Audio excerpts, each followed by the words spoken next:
I'm meteorologist Dave Warren in the next weather sphere. Here we are in the Western Atlantic, the Caribbean, and the Gulf of Mexico. This is where we will track the storms. And as we're tracking them, we're talking about category or even what type of storm that is. And that's all primarily based on the wind speed. When you get tropical systems here with wind speed coming up into about, say, 38 miles an hour, that makes it a tropical depression.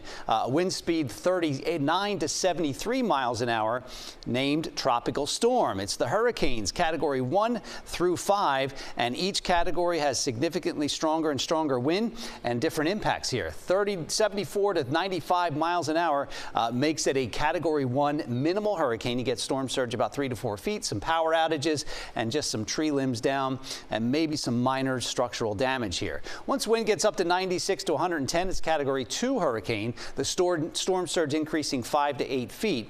A major hurricane whose winds 111 to 129 miles per hour.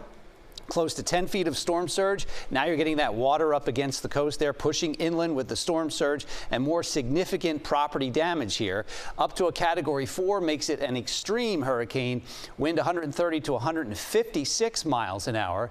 And finally, the catastrophic category 5 hurricane, wind 157 miles an hour or greater.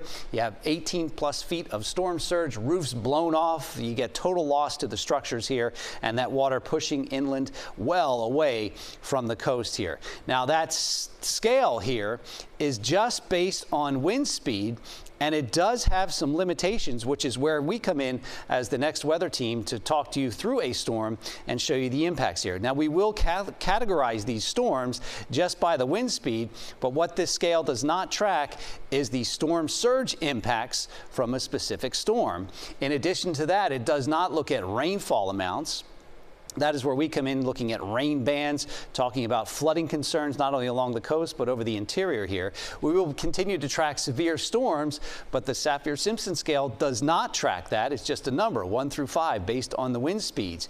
You get flooding potential there, not only along the coast but over the interior. It does not look at the storm size. The larger the storm, the more of an impact it can have, not only at the center but away from the center as well.